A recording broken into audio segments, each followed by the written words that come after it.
Some other random numbers: 100, 99, 98, 97, 96, 95, 94, 93, 92.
strong room. We know there was a few issues with getting back up in the lifts, but, you know, we all got here. So hopefully we're going to get started now. I think there might be one or two still joining us, but they will come in. For people who didn't catch my name earlier, I am Kayla, so I'm going to be looking after this room this afternoon and tomorrow. And you'll be here with us in this room for the rest of the afternoon and also tomorrow. So, time to tell you which topic. As Sarah said, we've broken into 3 different groups and we've got 3 different topics. Our topic is in the home. Now, it may or may not have been the one that you would have chosen if you'd had your free choice. But there's a lot of overlap in these things as well, and a lot of interesting content that we're going to get through. And as Sarah said, we had to make sure that each room was still that mini public, that representative view of everybody else across the country. So we had to keep the groups mixed up. So we're going to be working on in the home. So you're going to be here with me for the rest of the weekend, but we also have 2 other specialists who are going to be here with us. We've got Professor Rebecca Willis from Lancaster University. So she's one of the Assembly's expert leads. You will have met her before. And we've also got Jenny. Are you there, Jenny? Yes, we've got Jenny Hill there from the Committee on Climate Change. They're going to be with us throughout the weekend as well. So before we get into giving you time to have conversations in your groups about, well, what does this topic really mean to us, I'm going to hand you over to Rebecca just to give us a bit of an introduction about what the scope of the topic is all about. Thanks, and lovely to see you all here, and we're going to be together for a little while really getting into the meat of this topic, so I'm very happy to have you with us. I am biased, but I know what's coming, and it is one of the most interesting areas that we're going to consider, so I'm really happy to be working with you on it. All I'm going to do now is run through what will happen today and tomorrow on this topic, and then we're going to do some discussion and then hear from our speakers. So the main thing we're going to look at in this group is how to get to zero carbon in the home. So the things we're including within this are, firstly, ways of making homes more energy efficient. That is, ways of using less energy by being more efficient about the way we use energy, and that will be explained to you. The second thing is by changes that we might make to the way that we live in our homes. The third thing we're going to look at is how you phase out fossil fuels, that's oil, gas and coal, which we currently use quite a lot for heating and cooking. And we're going to have a deep dive into zero carbon heating options, because as you will have heard so far from comments that different speakers have made, this is a really tricksy area, how we move to zero carbon heating. So that's something we're going to spend quite a lot of time on. I'll just tell you what isn't included, partly because there are overlaps and there's never an ideal way of dividing up these topics. So the first thing that we're not looking at in a lot of depth is generating electricity. So we had those talks from Jim and Jenny this morning, who introduced some of the ways that we can generate electricity. And we're not going to be talking about that in detail, but what I would just point out is that, as you'll have seen, there are ways of generating electricity at household level, and particularly solar panels, which you'll have seen on roofs, which can feed in to help the energy use in that house, and which can also go into the electricity grid. So there are ways in which you can generate electricity at home. Those will be mentioned, but we don't have a specific speaker on it.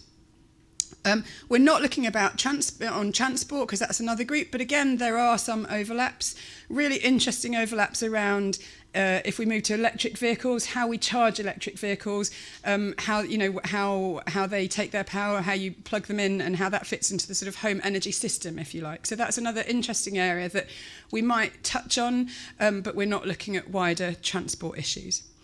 And we're not looking at food or things that we buy or use.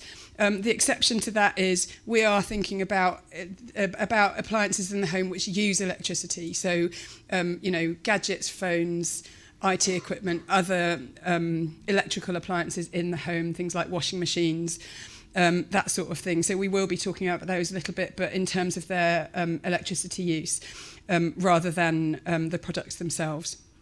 So there's a little bit of overlap there.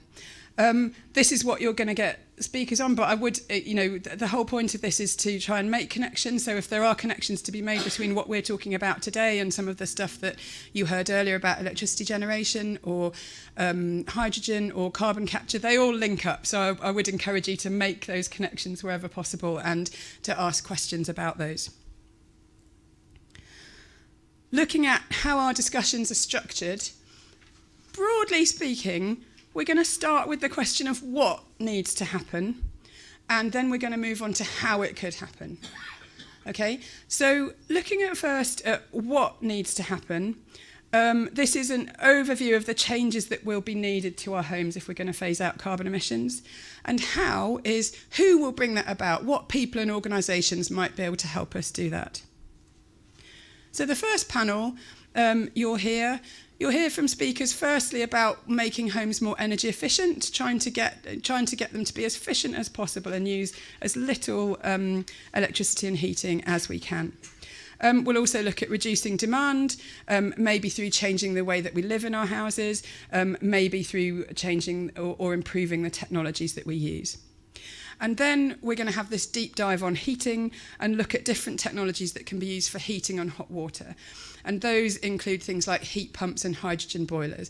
And don't worry if you have no idea what a hydrogen boiler is at this stage, or a heat pump for that matter, because we're going to go into some detail about what those technologies are, and you'll have some pictures as well about what they look like.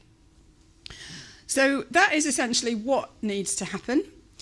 And then we will have our second panel, which looks essentially at how this could be brought about. So by the end of the first panel, you will have an idea of how our homes need to change.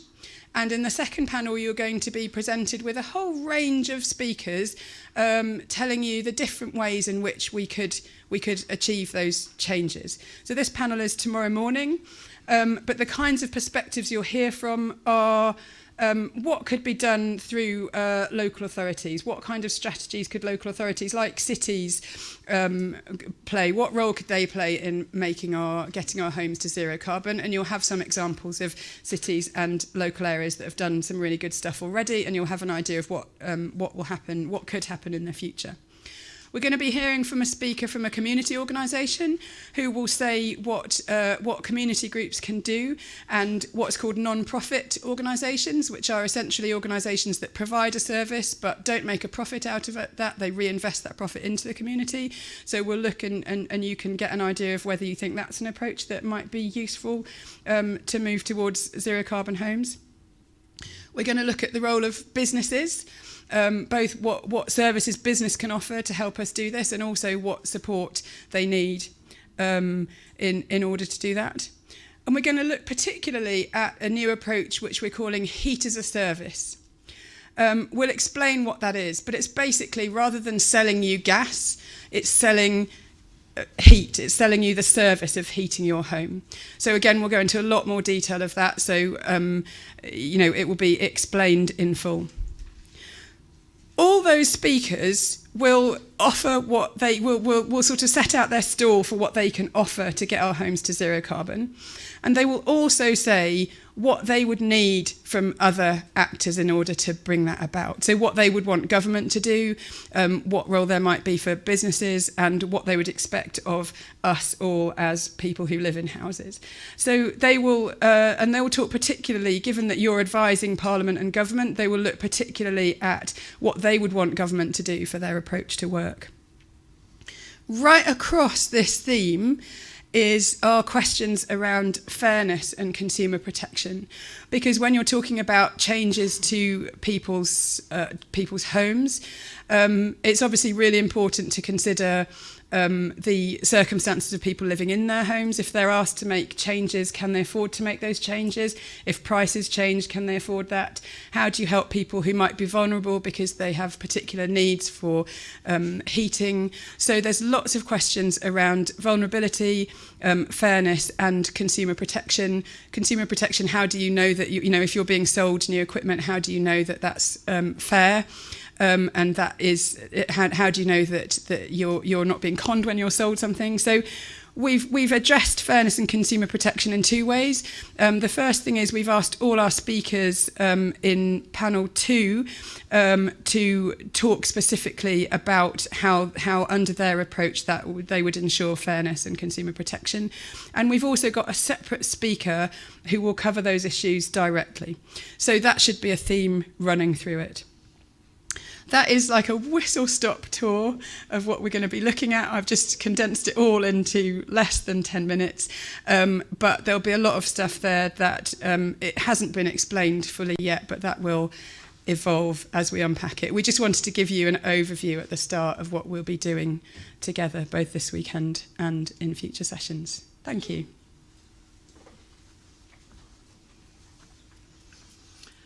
Okay, so as I said before Rebecca was speaking, we're going to give you a chance to actually now have a bit of a talk at your tables and start thinking, well, what is the scope of this topic?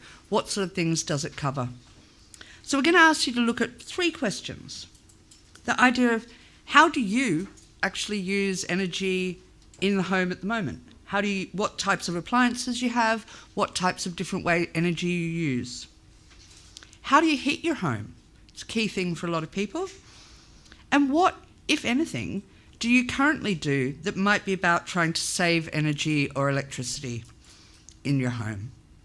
So these are things we're going to ask you just to have a think about. And I think it's important to remember this is about your own experience. There's no right or wrong answers to these. It's about, well, what do we currently do? And we all probably do different things. So it's about sharing some of that with the other people at your tables. I'm going to hand over to your table facilitators. We're going to have about 15 minutes for this discussion, and then we'll get back to you.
Okay, I'm just going to ask you to kind of wind up your conversation. You'll have more time to chat about some of these issues later.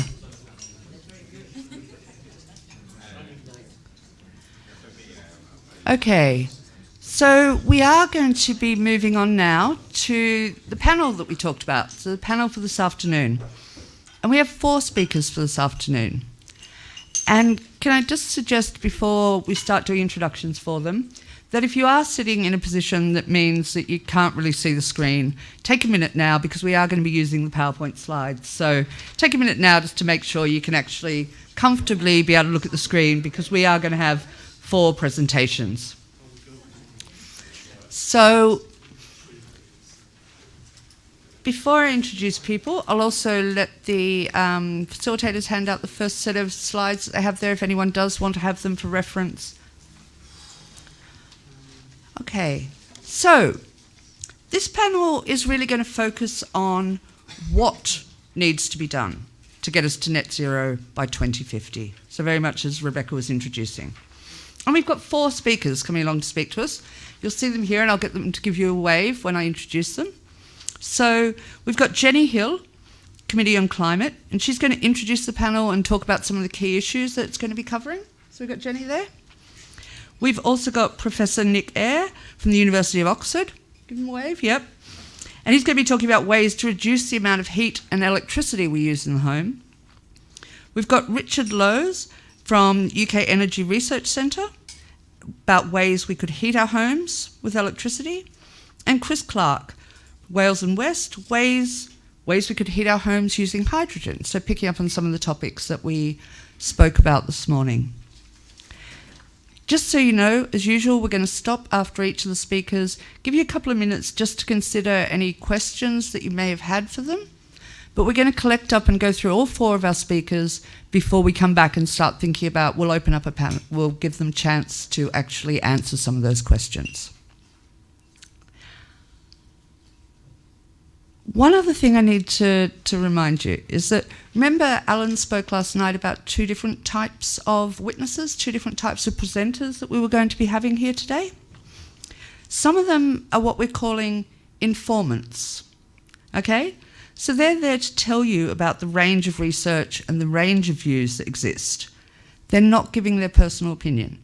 And even when it comes to the Q&A, they're not going to give you their personal opinion on what they think needs to be done. So that's Nick and Jenny particularly in this case. But we also have other speakers who really are there to go, this is what we think needs to happen.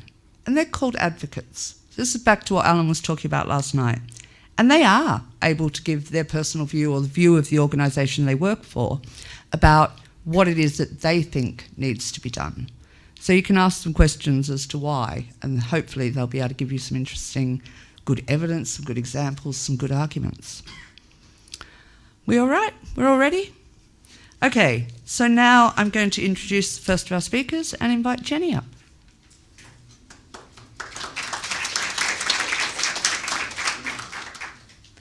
Hello again, everyone. So this is a topic which is very close to my heart. I have been thinking about this for over 10 years, and it's absolutely clear to me that what we really need to understand now is what you people, us people, people up and down the country think about some of the different big choices that we have here. So what you believe and how you react to some of the things that our speakers will put in front of you is absolutely vitally important and of vital interest to the government and to people that I work with as well.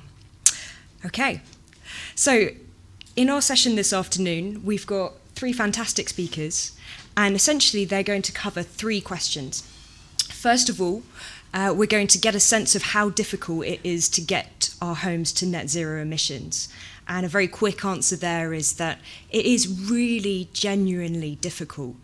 I can't begin to tell you how many times I've heard experts say that heat decarbonisation is one of the trickiest, if not the single hardest thing with net zero, which is why it's brilliant that you're here to help us on this.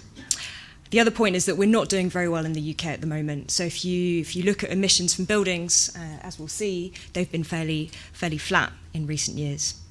So what can we do? Well, there are some things that pretty much all of the experts agree on, which we'll hear, and then there are other areas which are much more open for debate. And that's where some of our advocates come in. And lastly, so at a very high level, we'll set up some of the questions around how much this might cost, and that can then help with some of the discussion tomorrow about how we pay for this and who takes a lead on doing some of these big changes. I'm now going to give you a very quick background tour of our homes in the UK.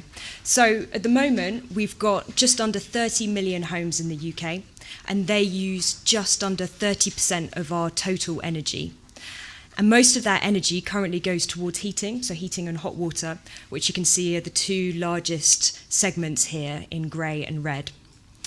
Now, at the moment, our government is planning on building lots of new homes, but the good news there is that we have the technology now to build those homes so that they use very little energy, and that means very low bills and very few emissions.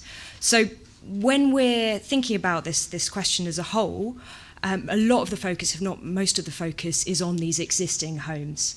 And at the moment, a lot of experts believe, based on past trends, that most of the homes that are currently standing will still be standing in 2050.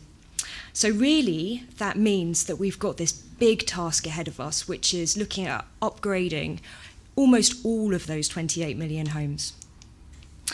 Now, that's challenging because the homes that we have in the UK are pretty old and inefficient overall. So a few points, they're mainly gas heated. Most of you will have gas heating, although some people have oil or electric heating. And as I mentioned, we have a lot of older homes. So around a fifth were built before the end of the First World War. And in terms of the people that we have living up and down the country, so most people, around 2/3 of people, own the homes that they live in. And then the rest of us, including Generation Millennial here, a lot of us are still renting, and that's a mix of private rented, i.e. private landlords, and also social housing. So the real intuition here is that we really need to be looking at a mix of approaches for these different homes. So different homes will need different kinds of heating, will need different kinds of or levels of insulation. You might need to replace windows, doors, etc. But we also need to think about the people living in those homes. So we need to think about people who are vulnerable, or people who might have particular needs, people who might be on lower incomes, at a very basic level, if we're thinking about trying to renovate a block of flats, then obviously it makes sense to think about the whole block rather than trying to do different things for all of the different flats. So our speakers are going to take us through some of the things that we can do to make our homes lower emissions overall. And the first really important area here that Nick Eyre is going to talk us through is how we can make our homes more efficient. And this is one of the really big areas of agreement amongst pretty much anyone who's working on this or who's looked at this.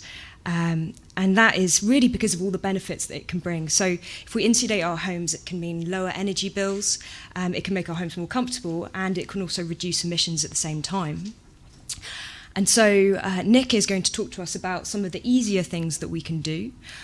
So there are some things which basically, if you pay for them and install them in your home, because of the energy bill savings that you see, you actually pay them off quite quickly. So it might only take a few years before you've recovered the costs, and then you're seeing those lower bills year on year. So that's things like loft insulation, for instance.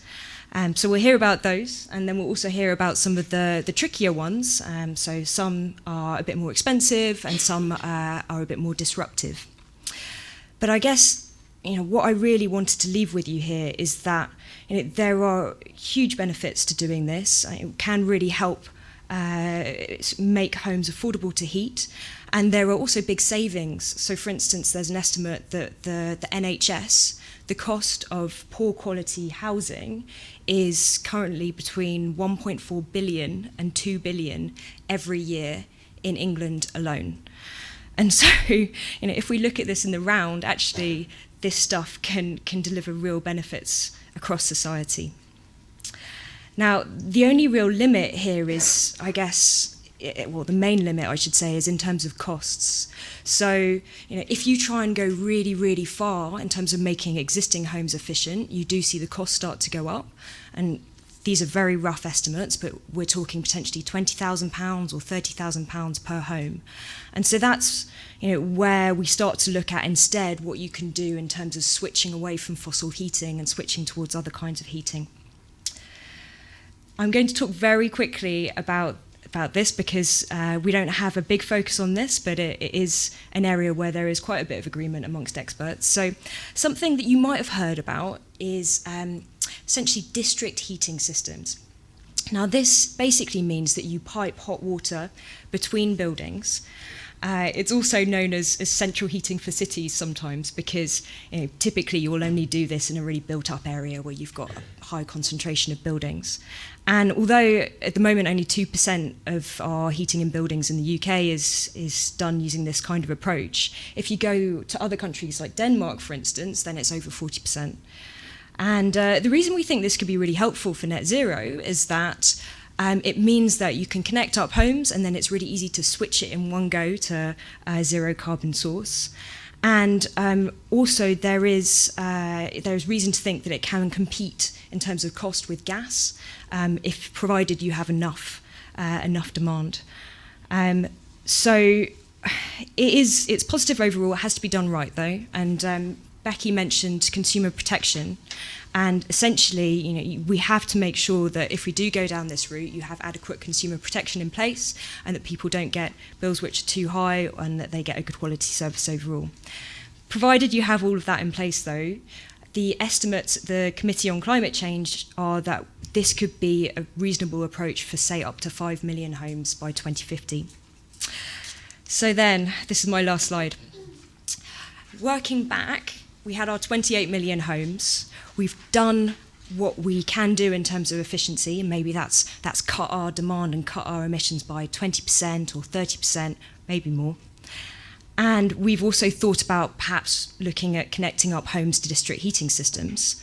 But that then still leaves us with over 20 million homes where we are pretty clear that we're going to have to switch away from gas and oil and in some cases coal and switch towards other things. And so the two big options that are generally talked about here are switching across to high efficiency electric heating, which Richard is going to talk about, or potentially looking at the role that hydrogen could play.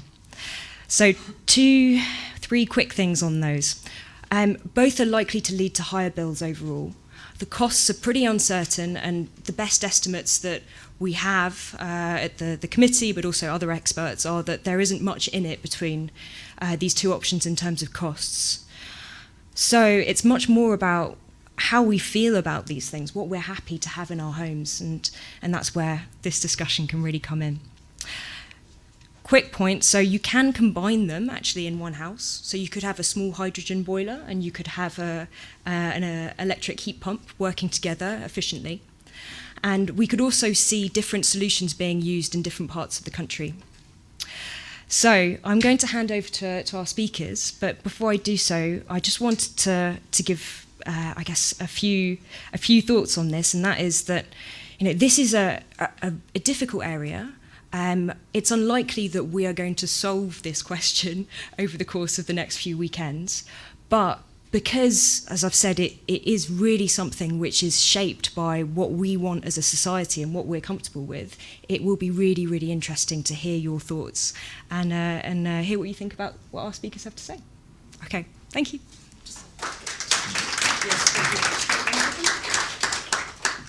Okay, so thank you, and for everybody, sorry about the strobing that was going on there, and we're trying to get that sorted, as you can see.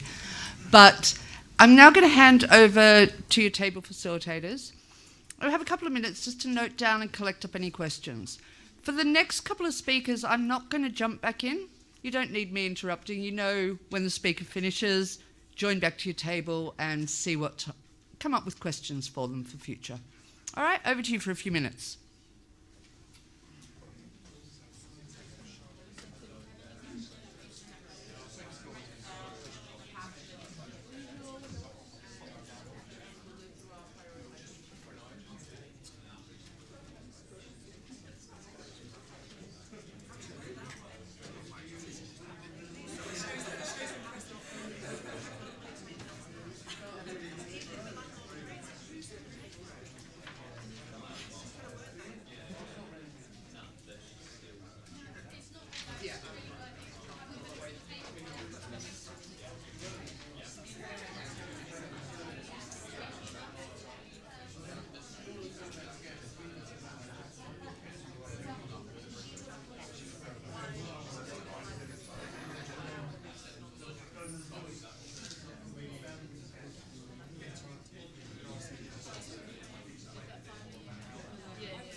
No, they can both be on. Okay. No, that's fine. All right, I'm going to just pull the hood back and introduce Nick. I'll leave that. Yeah, thank you. That's great. Okay, I'm just going to ask you all to come back together now. We'll move on to our next speaker.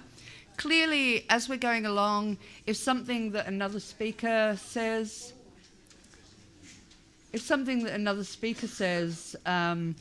prompts a question back to something that Jenny said or anything else, you can always add more questions up as we go along. So, our next speaker for today is going to be Professor Nick Eyre from University of Oxford, and I'll leave him to tell you what he's going to talk about.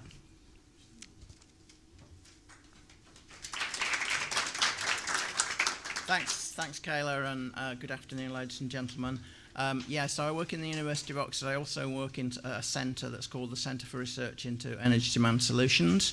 And as the name implies, I, with my colleagues, therefore spend quite a lot of time thinking about how we use energy in lots of different ways, and particularly how we can use less energy whilst making our lives better. And I think putting those two together is important. There's various terms that get used: energy conservation, energy efficiency, saving energy, energy demand reduction. They all sort of basically mean roughly the same thing. It's about how to get more value out of the energy that we use, how to make our lives better whilst using less energy. And historically, this has been really important. It's been one of the main ways, it's been the most important way that we've reduced carbon emissions to date, is through energy efficiency. I'm going to focus on homes because that's what we're talking about. And this is the only graph I'm going to show you. So this graph shows how much energy we've used in all our homes put together in the UK in each year from 1970 through to 2018. It's a bit of a wiggly line, and that's because in any one year it really depends how cold the winter is, how much energy we use, as you might expect. But what you can see about the general trend is it goes up until about 2004, 2005, and then it starts to go down. And you would sort of expect it to go up historically, because we've had more homes, we've got warmer homes, we've got more energy using equipment in our homes. Huge changes in that way since the 1970s, for those of you who can remember that far back. So many people think it's a bit of a surprise that it's now going down, and the reason for that is that we are using energy better through some of the techniques that I'm going to talk about in the next few minutes. We are doing better. We are reducing our energy demand, and that's driven to some extent by individual action, but actually much more by the action of government, which around about that time started taking how to reduce energy demand seriously. So that's a really important point. I'm going to talk about just 4 basic ways in which we can reduce energy demand in our homes. So the first is insulation. Houses lose heat through the roof, the walls, the floor, the doors, the windows.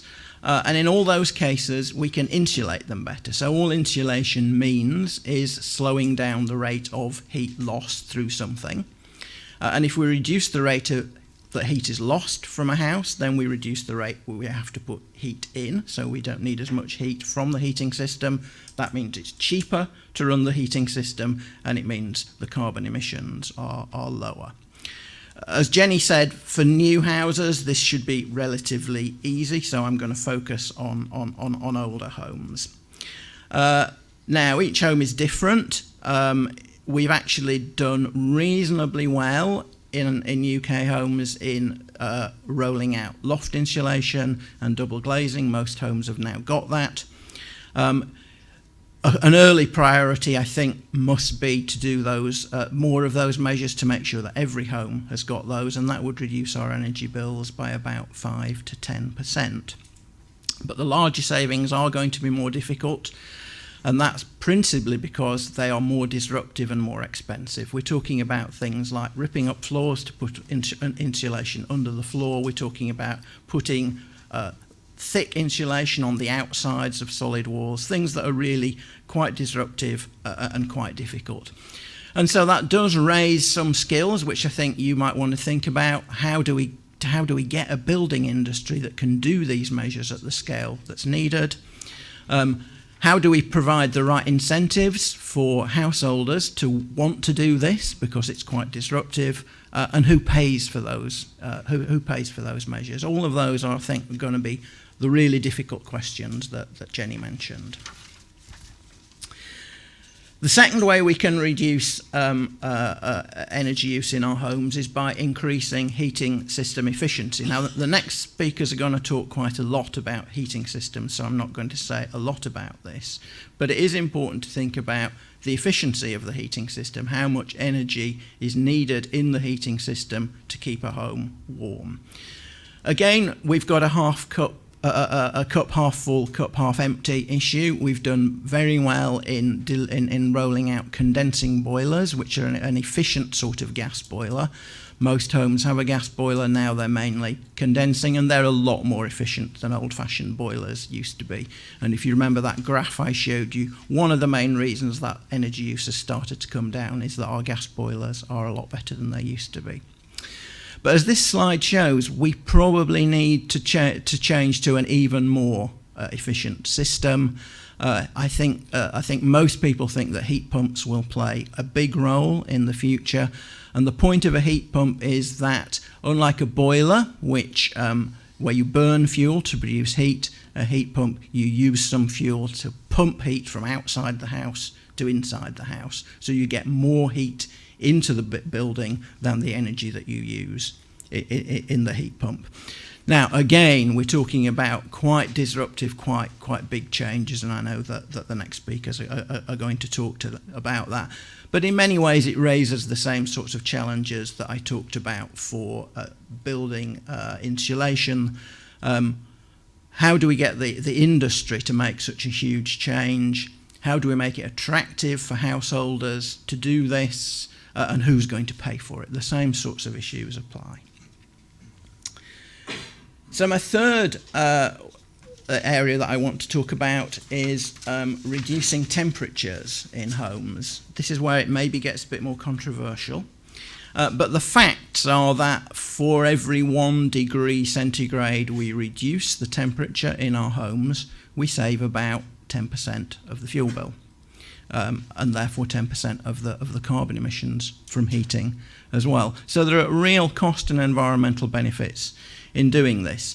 Now, it's not without problems. Far too many people in this country still live in homes that are too cold, and where these are families with young children, or there's people who are sick or disabled, or the elderly people. There are real health risks if we make those homes colder. So we shouldn't be thinking about making all our homes colder.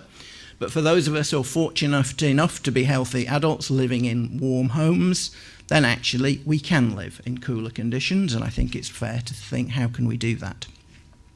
There's two broad ways we can do that. The first is using controls. So controls are already extensively used. Timers, thermostats, radiator valves, those sorts of things most of you will be familiar with. What they essentially allow us to do is not overheat buildings or parts of buildings, or to switch the heating off when there's nobody there, which is of course a very wasteful thing to be doing. I think we're beginning to see these sort of devices come onto the market. Some of you may have them in your home, smart thermostats. I think again they will help us deliver that sort of smarter approach to having the right heat in the right place at the right time. So controls can do quite a bit for us. I think we also need to think about clothing, and that may sound a bit surprising. I couldn't resist this photograph, sorry. So clothing is a sort of insulation. It insulates the people, or the dogs in this case, rather than the building. And so we all know if we put on extra clothing, we can live comfortably at colder temperatures. And modern clothing, things like fleeces, are much easier to wear. They're much less bulky than old-fashioned warm clothing was. So it does seem to me possible that we could do this. I think it would need to be fashionable to be taken up. And I'm not the fashion expert, so I'm not going to talk about how to make fleeces fashionable indoors. But it's something you might want to think about, because why do we live all in shirt sleeves when we could warmer things? And if in the broader context you're going to be asked, and I think you are, about thinking about how you travel, what your diet should be, then what you wear inside, I think, seems a sensible thing to put on that list.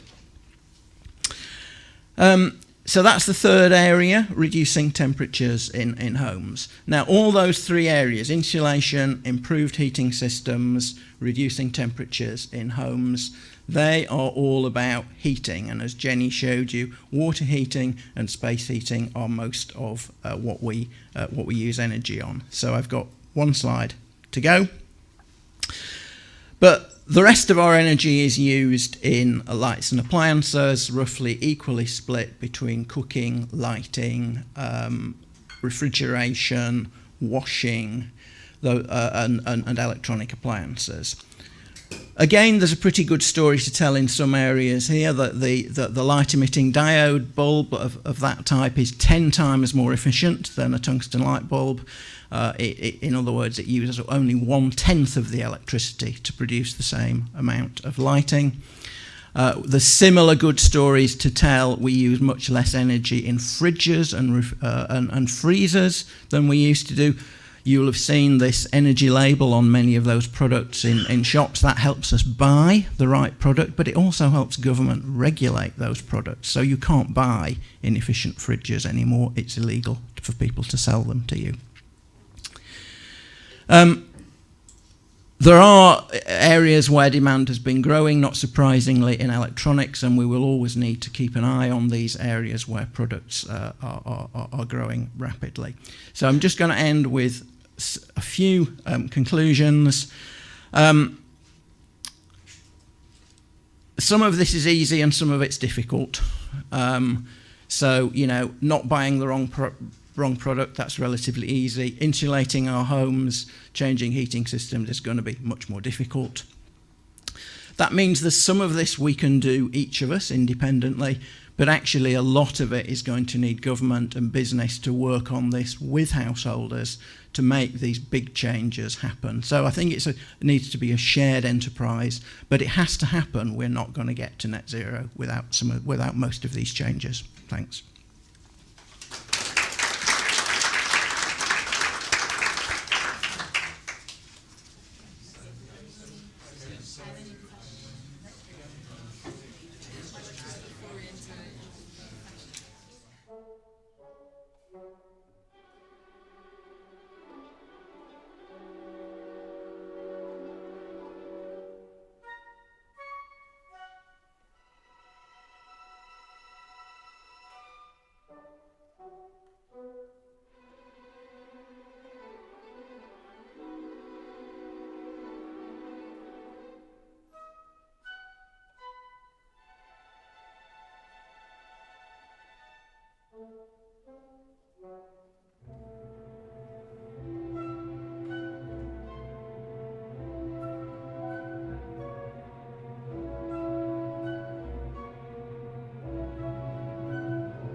always write questions as you go along as something occurs to you.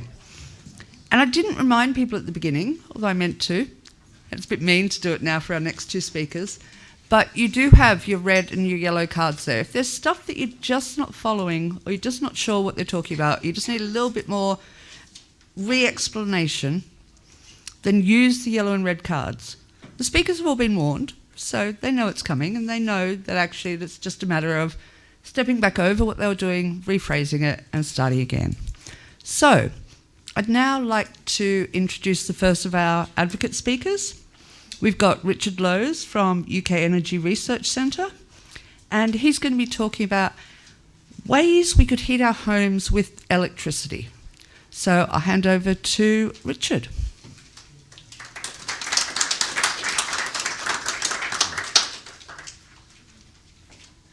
Afternoon, everyone. It's a pleasure to be here.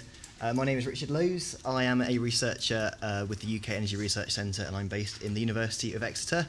I'm an independent researcher, and for the past 10 years, so about the same time as Jenny, I've been focusing on this issue of how we get to clean heating in the UK, really. And basically, it looks pretty clear that a big part of that has to be moving away from fossil fuels towards electricity. And so I'm going to spend a few minutes focusing on that issue with some photos from my own life to sort of show you how I've got to this position, basically. So first of all, why electricity? Well, the big thing to say is that the UK currently uses gas for most of its heating and some oil as well. And we know to get to net zero, basically you can't be burning any oil or gas for heating. So for really over a decade, the phrase electrifying heat has been seen as this really important approach to get towards clean heating. And the idea is quite simple. We know how to produce very low carbon electricity, so we can produce electricity from renewables, from nuclear, and then you can use that electricity to produce heat. And there are various ways that you can use that electricity, and I will go through some of them. But a really important takeaway is that to get to net zero heating is going to be very, very hard. There is no easy option. Everything will involve some sort of work in people's homes, and everything will also involve changes to infrastructure. So we're talking about changes in people's homes as well as changes to the sort of wider energy networks and energy system. There are some reasons to be positive. So when a lot of the analysis was done, renewables were still quite expensive. And what we have seen over the past few years is renewable electricity becoming a lot cheaper. And that now means that it looks less expensive to get to clean heating, to decarbonised heating than we once thought it would be. So that is a big positive, but it will still cost more than it currently costs to heat our homes. And there's a big question around how that's paid for. But the good news story, as was described earlier, is that renewables are getting cheaper and electricity is becoming increasingly green. And this picture is actually just off Brighton, and that's my sister-in-law Jo admiring an offshore wind turbine that was commissioned a couple of years ago, and that was when she wasn't being sick off the side of the boat. But that was a fantastic trip to really go and experience it and see these amazing things in real life, and they're absolutely huge, very impressive. So the question on how we actually use electricity to produce heating. Heat pumps are a really important technology for this. So basically, some people have heard of heat pumps. Brief explanation, the electricity that goes into the heat pump is used to basically compress heat from big areas. So it takes heat from the air or heat from the ground, and it basically squeezes that heat together into a smaller space, and it puts that heat into your house. And that's effectively what they do. So in theory, for the 1 unit of electricity you put in, you can get maybe 2, 3, 4, in some cases even 5 units of heat out. Okay? Sorry, red card, yes. Don't understand how when it's freezing outside you can take heat from the air. Okay, yeah. Do you want to come back to that question, or shall I answer that now? Okay, so basically there is heat energy in everything down to minus 273 degrees. That's a temperature called absolute zero. And so above that temperature, there's energy moving in the molecules. And so there is energy even in temperatures well below freezing, basically. It's more difficult to get that energy out. but it is still possible. And for example, air source heat pumps, which take heat from the air, do work down to minus 20 degrees. So what you're saying is it could take in air that's plus 1 degrees, pump it out at -1 and keep the 2 degrees for heating. That's sort of how it works, yes. So the system, and this is my back garden, and that's my air source heat pump. And there's basically it's a compressor like a fridge has and a big fan, and it sucks in the air onto a large surface area to extract the heat from that, and then from that large surface area sort of squeezes it together with the compressor. So it's a, and I won't go into too much detail, but it's a refrigerant, so a material that goes from liquid to gas. If you stand in front of the air source heat pump, because it's extracted all of the heat from the air, it feels quite cold, basically. Okay. So the benefit of heat pumps is that they can be powered by green electricity. So once you've got your green electricity, you can put it into a heat pump, and then you get more energy out than you put in. Basically, it's not a new technology. They are used globally at scale. It's very similar components to fridges, and it's basically an air conditioner in backwards. So it's not like a whizzy new thing. They've been around for a long time. The big difference to a gas boiler or an oil boiler, which most of us have, is that they produce colder temperature heat, basically. So a gas boiler you might have at 70 degrees, so a radiator feels very hot to touch and will scald you. A heat pump will work most efficiently at around 45 or 50 degrees, or even a bit lower. So the radiators still feel hot, but they don't feel red hot like a gas boiler system might do. That means that to make them work properly, you have to have more efficient buildings. So all of the stuff that Nick was talking about energy efficiency, basically has to happen before a house is ready for a heat pump. And the other thing to mention is you will most likely need, or you will need a hot water cylinder for a heat pump system. They don't produce hot water on demand like a gas boiler does. So you're likely to have space for a hot water tank in your house. So that's heat pumps. And thank you for the very challenging question on that, which I wasn't expecting. There are a number of other technologies which can use electricity for heat. So heat networks, which Jenny mentioned, where heat is moved between buildings as hot water. You can use big heat networks on systems, and those are in existence in other countries around the world. There's also storage heating, which has got a very bad reputation, and rightly so. Storage heaters often ended up with people having, and you can charge these heaters up overnight, and the theory was that they'd stay warm in the day. Often that meant that the house got hot overnight and was cold in the day. There are much more advanced storage heaters now, so they may potentially play a role, but you don't get that same efficiency as you do with heat pumps. There are also simple electric radiators. If you have a very, very efficient flat or a relatively small building, a simple radiator might be cost effective. And one of the areas which is really interesting is around smart metering and these so-called time of use tariffs. So you may have heard of Economy 7 before, where you had a cheaper electricity rate overnight and a more expensive rate in the day. You can now get tariffs which vary much more frequently throughout the day, allowing you to potentially buy electricity when it's cheap and heating up your house or preheating your house so it stays hot when the electricity is more expensive. And that's what I've done for my house. So for my house, I turn it off between 4 and 7 in the afternoon, and it stays warm in that period. And I'm now getting heat through my heat pump at roughly the same cost of gas heating. So I just wanted to say, really, we can act on this now. These aren't new technologies, but it's a lot of hard work. And this is just the market for heat pumps in some of the biggest European countries. And this is the number of heat pumps sold per 1,000 households. So this is sort of a comparable metric. And you can see that actually the Scandinavian countries and some of Northern Europe is way ahead of the UK. So we're actually very much behind in this space. Even in colder countries, heat pumps are being taken up. So hopefully that allays some of your concerns around cold temperatures. Hard work's needed for homes to fit the energy efficiency, but also to fit these systems. They can be quite disruptive. But to go alongside this, if we're moving a lot of our heat from gas to electricity, we'll also need bigger electricity networks, so potentially bigger wires in lots of places, and we'll need a lot more electricity generation. And that's not necessarily a bad thing, but we are talking about significant increases in the size of the electricity system, and that's got to happen at the same time. And of course, the big question is, how do we pay for this? Because it will cost more, and there are big questions around investment in people's homes and investments in people's networks, and I think that's a really big question to think about. But personally, I see many positives to this. You get healthier, warmer homes if you do the energy efficiency. It just feels nicer to be in an energy efficient house. You can make the most of UK renewables. So currently we're importing a lot of our gas demand. Around 60% of our gas is imported. If we move to more electricity, we can produce that renewable electricity ourselves, so huge benefits there.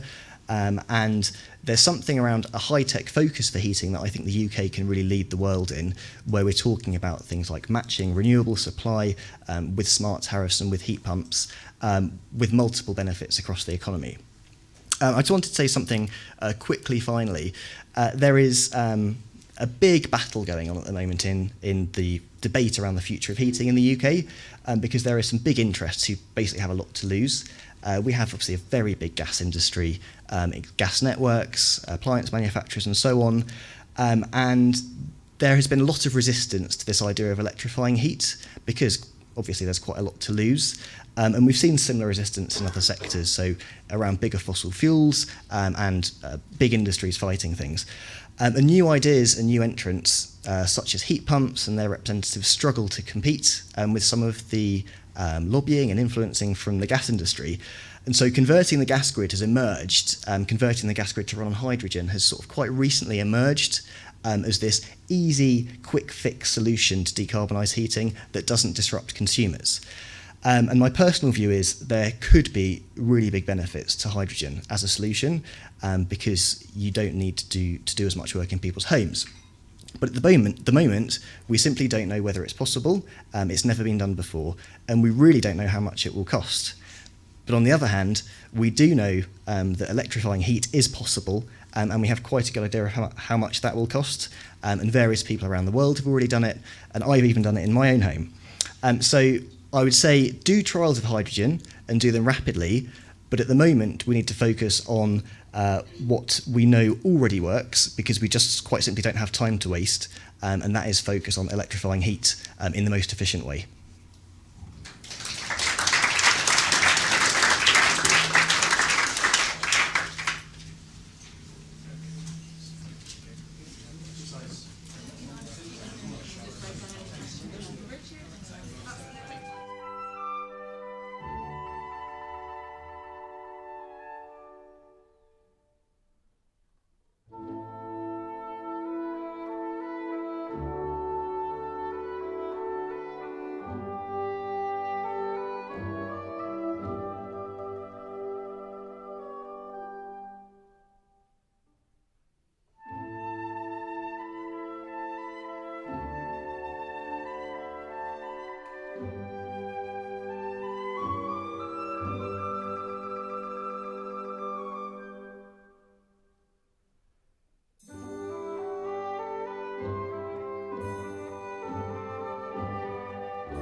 Okay, I'm now going to introduce the final panelist, our final speaker in this group.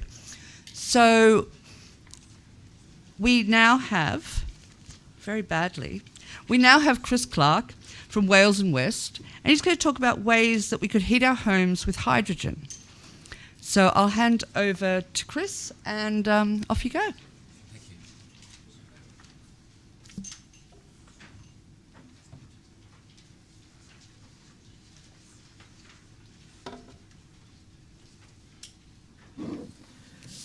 Okay, thank you, and thanks for the invitation to talk to you about heating in the home. And I want to talk about the part that hydrogen could play. And also, finally, I'll just touch on some exciting developments that perhaps challenges the debate between Richard and I, and is there actually a best of both worlds? I think the first question I really wanted to answer, and I'll explain this bit of detail, is why do we need hydrogen at all? If we've got electrification as an option, we know that the technology works, so what's the problem? And I'll explain it in this slide, if I may. So what I want to do is just show you what the profile of heat is and how seasonal it is over the year. So if you take demand for total energy, and this includes transport, power and heat over the year, then you get a profile, and this is the winter where you get very high amounts, and this is all because of need for heat. It drops down in the summer and then climbs back up in the winter. A couple of cities in the UK are thinking about using solar power to heat their homes. And this is the profile of solar generation. And as you imagine, it's much, much higher in the summer. But in the winter, it's actually virtually zero, even on a sunny day like today. And I was just looking at today's stats. Whilst we've got a short peak of high solar activity, because it's very short and short daylight length, it doesn't actually produce much generation. And it's this gap that is the problem that particularly the energy industry has in matching these two things together. Because if you generate it through renewables and then try and use it for heat, you've potentially got to store it from the summer through to the winter. And that's where hydrogen comes in as an option.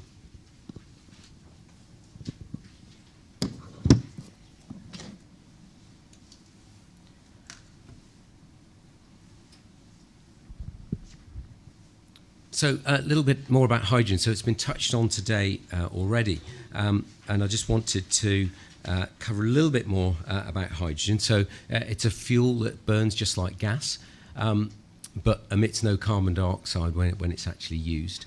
And you might be interested to know that it was actually the main component of Towns gas. Now, Towns gas was the gas we used in the UK before North Sea gas came along. So actually, we've been using hydrogen for some decades, in fact centuries, to some degree in our heating systems. Produced, as we heard earlier, using a chemical reaction, either from methane or it can be generated from renewable electricity. Both ways are fine, but if you produce it through a chemical reaction, we heard earlier that it produces carbon dioxide, and I'll touch on carbon dioxide and what you do with it in a slide in a moment. And in terms of what do you do with it then? Well, actually it can flow through our existing gas pipes that probably about 80% of the United Kingdom has actually feeding to their homes. So you don't need to change all those pipes we're hearing about earlier from Richard, and we've done research with the electricity networks which show that actually most of the electricity cables and substations, etc., will be subject to about 2 or 3 times the demand that they're under now, and therefore might need a lot of work doing on them in the future. The prices, electrolysis, which is using it from generating from electricity, are higher, but research now, because hydrogen is becoming more mainstream, becoming a method of generating energy, then actually a lot more people are starting to think about hydrogen and how it can be produced, and that is already starting to bring the prices down quite quickly. One of the key values of hydrogen is it can be stored in large quantities, and if it's made from methane, then we can store methane in absolutely massive quantities, as we do now, to make sure that we actually provide enough power and heat through the winter. So what's it actually mean in the home itself? Well, several manufacturers now starting to design hydrogen-ready boilers. What's a hydrogen-ready boiler? It's basically, the picture shows you there on the screen, well, it actually looks very, very similar to a normal boiler. In fact, the outside of it is identical, fits in the same casing as an existing boiler. And what it means, a hydrogen-ready, is that if you bought one of these now, it will run on natural gas, and then when hydrogen comes along and changes over, it changes over very, very easily to hydrogen without having to change the installation or do any more work in the home. Very similar to gas boiler. It's happening now. So in January, just last month, this started being produced and being fed into a gas network in Keele University, where homes and the industrial units there are starting to be fed on a hydrogen blend at this stage. And what we could see, though, is if hydrogen-ready boilers are rolled out now, so as and when you change that boiler, a bit like the digital switchover of TV, then actually gradually over time, all homes will be hydrogen-ready for their heating systems. I think it's worth talking a little bit about some of the benefits and some of the challenges for that matter. I mentioned about how good it is in terms of its availability and how it can be stored and how it can be used seasonally. But there's no need to ban the boiler, which I've been hearing more and more about recently. And therefore it is least disruptive to the homes. You don't have to change your radiators, dig up your floors. And if you've got a hydrogen-ready boiler, you wouldn't even need to change the boiler. The point about maintaining industry as well, hydrogen isn't just going to be used for heating the homes. In fact, its primary purpose and initial purpose may well be for industrial use, keeping jobs in the UK under industry in this country. Some of the challenges, so we've heard about carbon capture and storage. That is one of the challenges. It's not been used in the UK before, but it has been used internationally. In fact, there's 19 places around the world where it's currently being used. In fact, it's starting to be used in the North Sea. It's just not in our sector, but in the Norwegian sector, just across the North Sea from ourselves.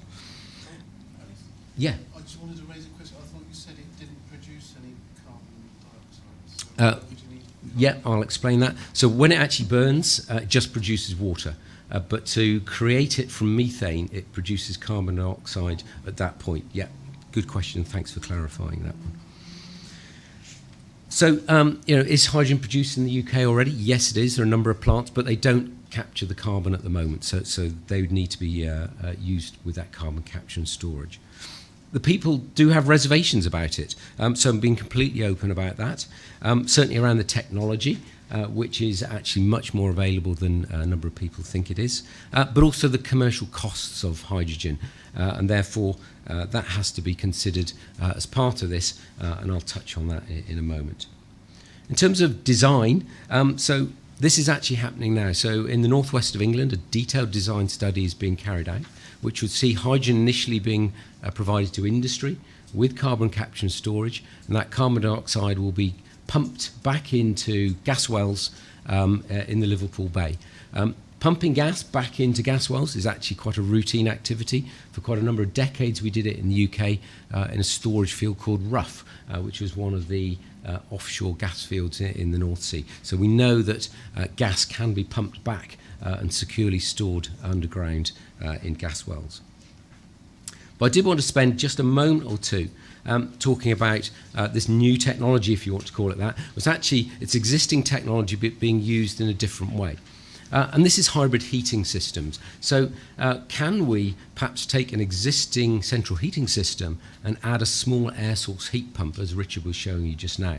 And effectively the benefits of this would be through switching technology. So effectively the system would be able to switch and have a look that if we've got cheap renewable electricity available to it at that time, then it would use that. And for example, at the moment, we don't have that. We're actually burning coal at the moment to generate electricity as we sit here at the minute. Whereas when it wasn't available, then it would use the gas. And that green gas, or could be green gas, could be either biomethane, which we touched on earlier, or it could be hydrogen. I did want to mention biomethane. Where I come from, in the southwest of England, it's a bit of a biomethane hotspot. And actually, there's sufficient biomethane using hybrid technology to heat half the homes in the southwest of England already. And therefore, it shouldn't be just discounted as there's not enough of it, because actually using hybrid technology, we could decarbonise homes across the southwest of England. Biomethane is made from waste. So Jenny described it earlier, using something called anaerobic digestion. Basically, you take perhaps slurries from farm waste and turn it into methane. So certainly from my perspective, what I want to do in my home is certainly going to fit a hybrid heating system because it's least disruptive to me. It's going to be a much lower cost to fit in my home, and it gives the earliest carbon reduction and has got the potential to decarbonise my home completely. So anyway, thank you very much for listening to me.